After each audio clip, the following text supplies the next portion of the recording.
dans un récipient urbain ici en ce moment. Il n'y a pas de petits sentiers, il n'y a pas de bruit d'oiseaux, puis tout ça. Néanmoins, je pressens qu'une bibliothèque peut être un endroit qui vous met en joie. Je dirais que les livres sont des inventions. Il n'y a pas de vie là-dedans. Là. Il n'y a pas de fourmis dans le livre. Là.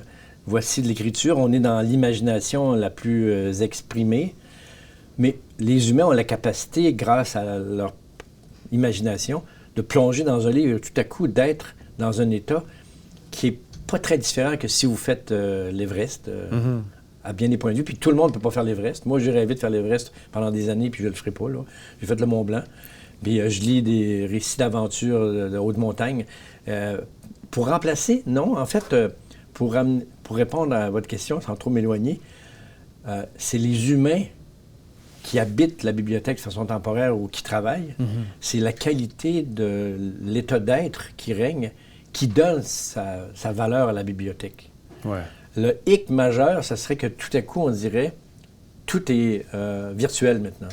Ouais. On n'en fait plus de bibliothèque.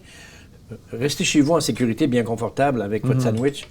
Regardez Netflix, lisez un livre sur votre tablette. Cet avenir proposé me semble profondément déshumanisant.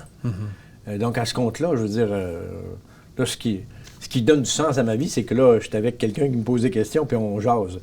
Puis, c'est pas parce que je veux faire l'humble, mais c'est pas grave si on n'est pas d'accord avec mes propos enthousiastes. La littérature, c'est comme le monde qui se permet d'être antinomique. Je veux dire, c'est A et B.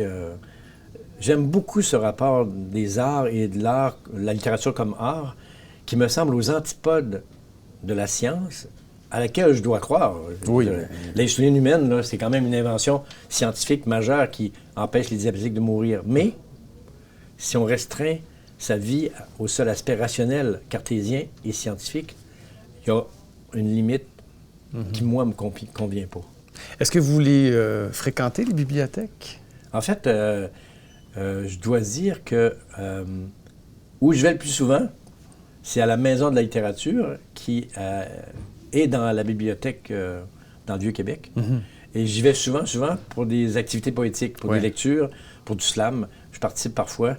Et là, je vais en haut, puis je regarde des fois les livres, mais en fait, c'est parce que je connais les gars et les filles qui travaillent dans la bibliothèque. Là, je vais jaser. Mais les bibliothèques, maintenant, aujourd'hui, de plus en plus, c'est aussi ça. Hein? C'est aussi des activités, c'est aussi des rencontres, des dialogues. C'est aussi ça, les bibliothèques. Puis en même temps, c'est comme si la bibliothèque existe, doit exister. Il y a des livres qui servent de fond, d'ornementation, mais plus que ça. De forêt. De forêt.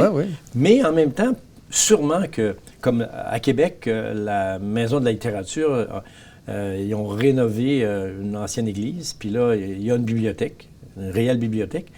Mais ce qui fait que plein de monde, comme quand il y a une soirée de slam, ben là, il n'y a jamais moins que 100 personnes. Là. Puis la moyenne d'âge pour le slam, c'est autour de 17 ans. Là. Il n'y a pas beaucoup de 89 ans qui vont slammer. Pas encore. Pas encore, mais ça va venir.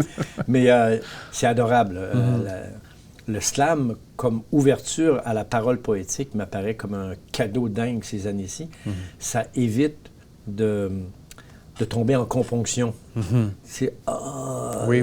Mais je ne veux pas caricaturer trop. Non, mais la figure, on a une idée, là, une image quand même de la figure du poète qui est en... Puis 26 minutes devant la scène, là, mon âme, moi j'ai mal.